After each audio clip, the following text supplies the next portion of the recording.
basically, the banks are reactive.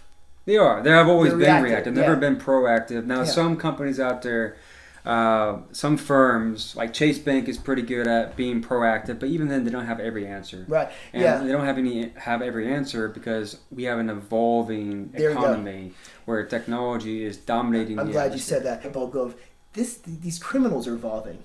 The way that they grab your information, the angles they come from, and they're savvy. It's evolving. I mean, it's evolving. So you can only do so much for something that's running ahead of you. You know what I mean? Yeah. You can't catch somebody to.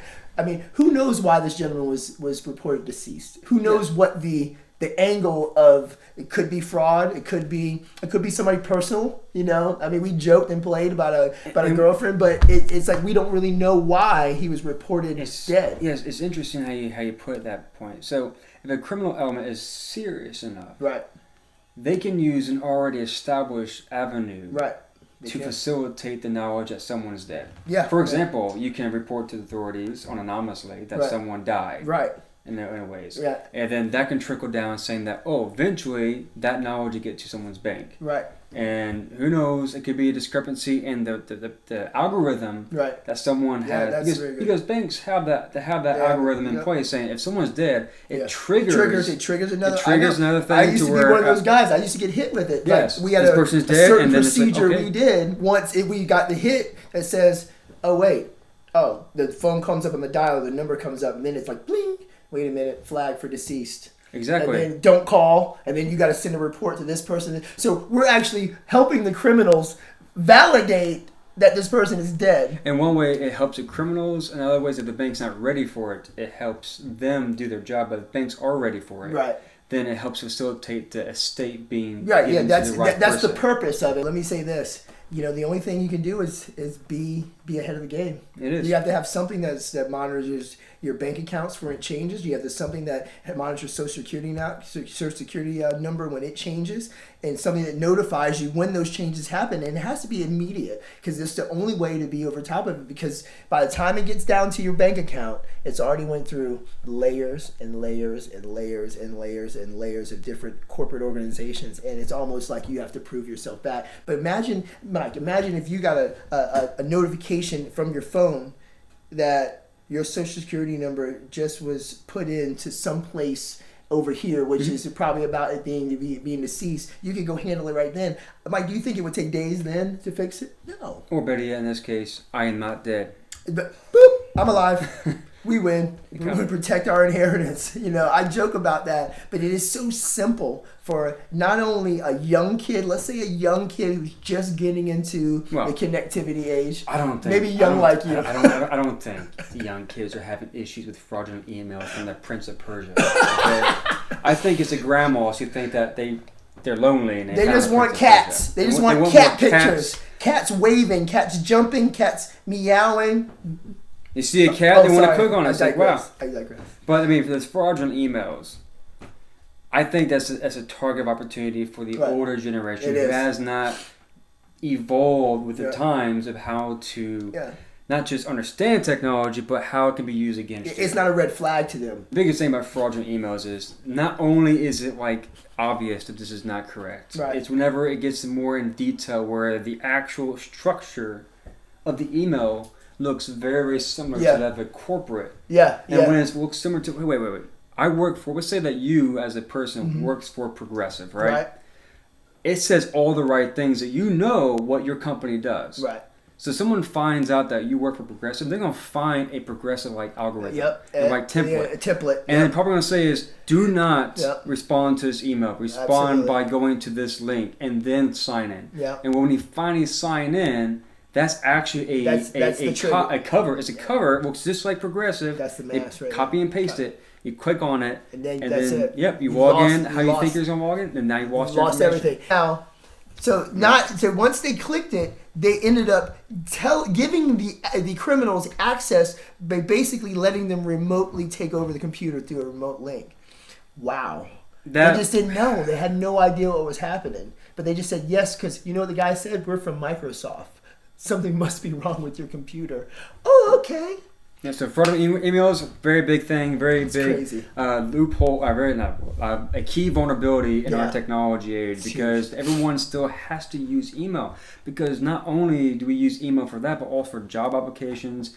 You can't even do a lot of things without having an email account. You have to. So therefore, everyone would be vulnerable. So it's not just someone, I don't want to be, I don't have email. You can't say I don't have email anymore. You have to. You have to. If you don't have email, you want a Starbucks card, a nice fancy gold standard car, you have to have a freaking email. You don't have an email, you can't get into your car nowadays. You know, you can't get anything. You can't get a soda. You can't get a drink. You can't get a drink without email? No, yeah, that's a new thing. You didn't know that? They just started yesterday. It is pretty scary, especially since PayPal is intertwined in all different markets, including eBay. Absolutely. It is synonymous with Apple Pay. It's synonymous with Venmo. Was it Venmo?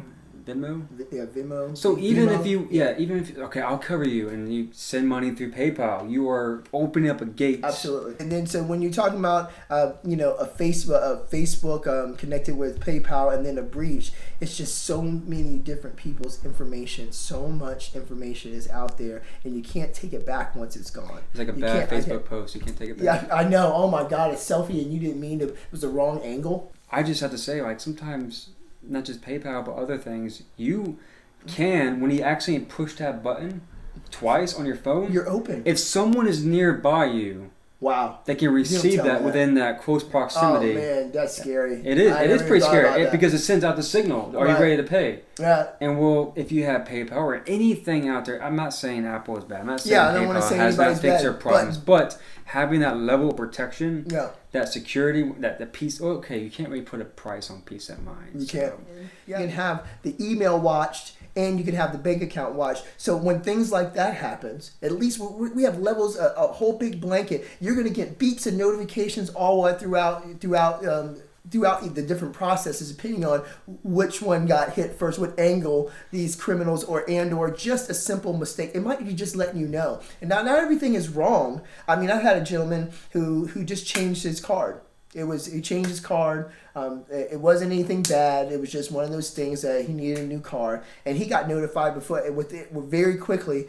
And it told him all the detailed information, and that's the protection, and that's awesome. That made him even more of a believer in what we offer. Does it help facilitate, let's say, a preliminary, or not preliminary, but a police investigation? Does that help enable law enforcement to pinpoint a perpetrator faster than a bank? Because you saw that. That's a part of the restoration process, because we actually have a 24-hour monitoring service, and they help you restore. Versus like we saw videos, they had to go change their accounts, they had to go and close and open and change. Let's say we have a lost wallet protection. So let's say you drop your wallet, our guys will go in and they're going to change your they're going to report all those cards lost and stolen for you. They're going to get you a new license going, so you don't have to stop out of your day. And like you said, the police, so imagine if, like my mom talked about a fraud incident, they didn't have anything, that they couldn't help her in any way. My mom paid everybody. There's nothing she could do. They didn't even help her recover anything. But imagine if you had somebody there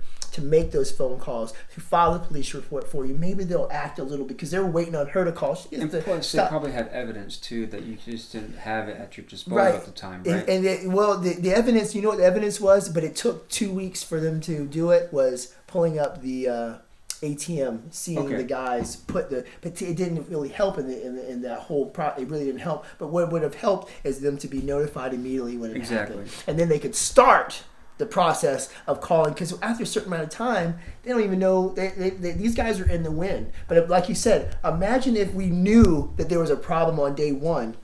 The police report can be filed, and then they can start investigating, backtracking from that moment of that. I just didn't like whenever she mentioned that it would be like sometimes 2 weeks for issues to be resolved. Isn't that crazy? Because criminals can get in and out of the way without having to worry about repercussions because of the fact they have that time, that window. They were gone. They're in the wind. They're rolling down Main Street. They're rolling down Main Street on the hoverboards they just bought off your credit. Hey, thanks for watching. I appreciate you coming to our channel. If you like what you saw, go ahead and hit the like button. Do me a favor and hit the subscribe button as well. We have a lot of great content coming, especially in the world of identity theft, there's a lot of things you need to know. We have a lot of great videos, a lot of great interviews coming for you in the near future. Also, what I want to ask you, if you have something that you want to see, if you have a topic you want to discuss, you want us to investigate something around the identity theft or the fraud world, I'll be more than happy to do that. So do me a favor and leave that in the comment section, and you can ask me directly. I'll be more than happy to take that, and my phone number is up here if you need to call me. Remember, protect yourself.